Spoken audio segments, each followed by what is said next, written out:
दोस्तों जी कैसा बॉलीवुड में आपका एक बार फिर से स्वागत है। पहले तो हमारे चैनल को सब्सक्राइब करना मत भूलिए और बेल आइकन का बटन दबाना मत भूलिए ताकि हमारे चैनल की वीडियो आप तक पहुंचती रहे। दोस्तों आज जिस अदाकारा के बारे में हम बात करने जा रहे हैं उनकी बड़ी दुख भरी कहानी है। जी हाँ, बिम्मी। ये नाम शायद ही किसी को याद होगा। 1943 में पैदा हुई और 1967 में स्टार बनी और 34 साल की उम्र में इस दुनिया को अलविदा कह गई।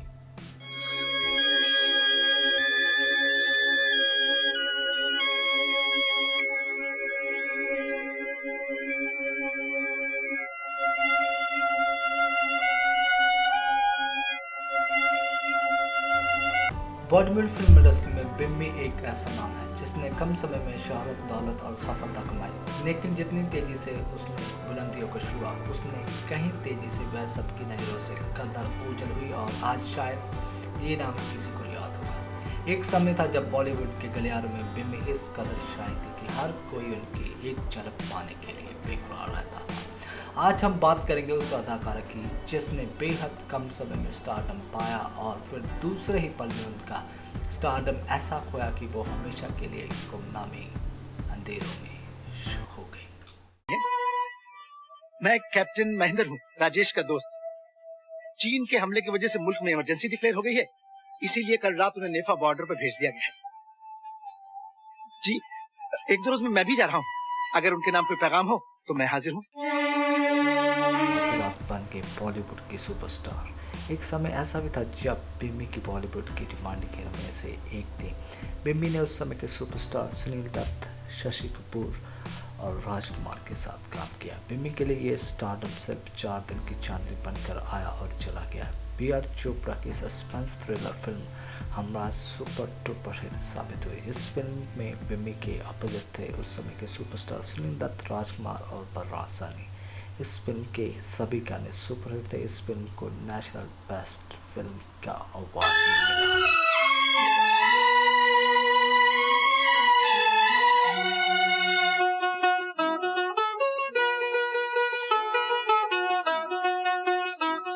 बहुत खूबसूरत ये मंजर कितना खूबसूरत है।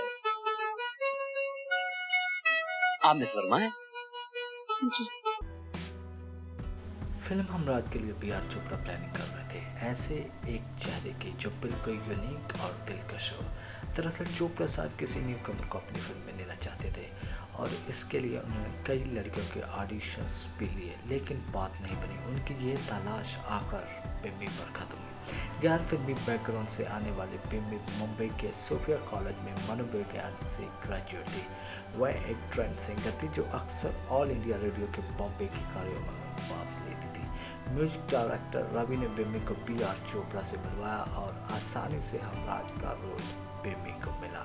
संगीतकार उन्हें बिना किसी देरी से बिम्मी को फिल्म हमराज के लिए साइन किया गया। फिल्म हमराज में बिम्मी के करियर के लिए मील पत्थर साबित हुआ और बिम्मी रातों रात सुपरस्टार बन गई। अपनी मम्मी को हाँ, रोज लिखती हूँ, लेकिन क्या करूँ, मम्मी नहीं आती। मम्मी को बहुत याद करती हूँ। हाँ, बहुत याद करती हूँ। अगर तुम्हारी मम्मी आ जाए तो मैं उनसे बात नहीं करूँगा। क्या तुम बहुत गंदी, तुम बहुत खराब हो। तुम मुझे छोड़ के कहाँ गई थी? मम्मी छोड़ के नहीं गई थी बेटे, मम्मी छोड़ के नहीं गई थी, उसकी कोई मजबूरी थी।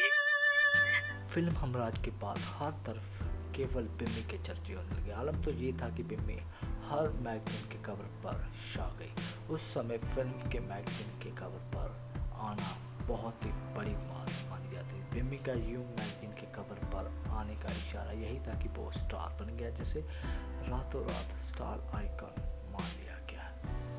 फिल्म हमराज से बिम्मी ने जितनी तेजी से एक ही दिन में स्टारडम हासिल किया, उतनी ही तेजी से उन्हें डाउनफॉल का सामना भी करना। यूँ कह सकते हैं कि बिम्मी की एक ही फिल्म के बॉलीवुड में कई और हमेशा के लिए गुमनामी के अंधेरों में गुम हो गई।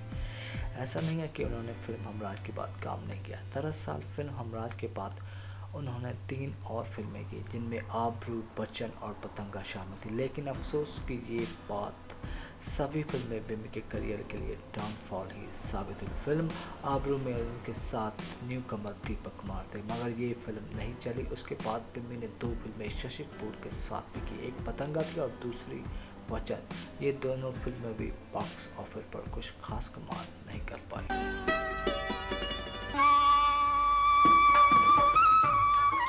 हेलो। ओह, ये गेम आपने उछाला है? दिल के उछलने से ये भी उछल पड़ा बिमला देवी। दिल को खोल के तो दिखा नहीं सकता, लिहाजा इस कागजी गेंद को खोल के पढ़ लीजिएगा। दिल का हाल लफ्ज ब लफ्ज बयान किया है किसी ने। जवाब भी तलब किया है आपने। दिल की बिम्मी की जैसे ही फिल्में फ्लॉप होने लगी, उन्हें फिल्मों के ऑफर आने भी बंद हो गए। यहाँ तक कि पीआर चोपड़ा साहब ने भी उनको आगे अपनी किसी फिल्म में चांस नहीं दी। जब बिम्मी का डाउनफॉल चल रहा था, उसी दौरान बिम्मी अपने पति शिव अग्रवाल से अलग हो गई। शिव कलकत्ता के बिजनेसमैन थे। अपने पति शिव से अलग होने के बाद बिम्मी जाली नाम के शख्स के साथ रहने लगी। कहा जाता कि जाली एक ब्रोकर थे। अपने पति को छोड़कर जाली के साथ रहना बिम्मी की लाइफ की सबसे बड़ी गलती थी। बिम्मी की आखिरी फिल्म क्रोधी थी, जिसमें उनको छोटा सा रोल अमरीश पुरी जी के ऑपोजिट मिला था। उसमें वो अमरीश पुरी जी की हीरोइन रही थी। जब ये फिल्म रिलीज हुई थी तब तक बिम्मी की मौत हो चुकी थी। देख सकते हैं अब आप बिम्मी का इसमें एक छोटा सा scene. Just a minute, please. Hold on.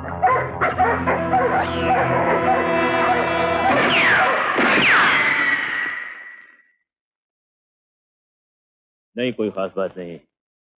वो मेरे कुछ कुत्ते शोर मचा रहे थे। बिम्मी के जीवन में जाली का आना एक भूचाल साबित हुआ। जाली ने बिम्मी को इस कदर बर्बाद किया कि वो फिर दोबारा कभी संभल न सकी। जाली के कारण बिजनेस, प्रॉपर्टी के अलावा बिम्मी को टेक्सटाइल कंपनी में भी नुकसान हुआ, जो उन्होंने अपने पति से अलग होने के बाद शुरू की थी। हालात इतने ख़राब हो गए थे कि ज़िंदगी परेशानियों से जूझने के लिए बिम्मी को शराब का सहारा लेना पड़ा, यहाँ तक कि अपना शरीर तक बेचना पड़ा। शराब की लत उन्हें अंत तक ले गई और उनका लीवर जवाब दे गया। 1943 में पंजाबी परिवार में जन्मी बिम्मी सिर्फ 34 साल की उम्र में इस दुनिया को हमेशा के लिए अलविदा कह गई। आलम तो ये था कि उनकी मौत के समय उनके पास उनका अपना कोई नहीं था, ना ही पति ना ही बच्चे। बिम्मी की मौत की खबर किसी अखबार में आना तो दूर की बात, उनके रिश्तेदारों तक भी उनकी मौत की खबर पहुंच ना सकी। उनके मृत शरीर को ठेले पर ले जाया गया। हमारा बिम्मी का अर्श से फर्श तक का सफ़र। दोस्तों, हमारे चैनल को सब्सक्राइब करना मत भूलिए। अगली बार बॉलीवुड का एक और दिलचस्प टॉपिक लेकर आपके लिए जरूर आएंगे। हमें दीजिए इजाज़त। धन्यवाद।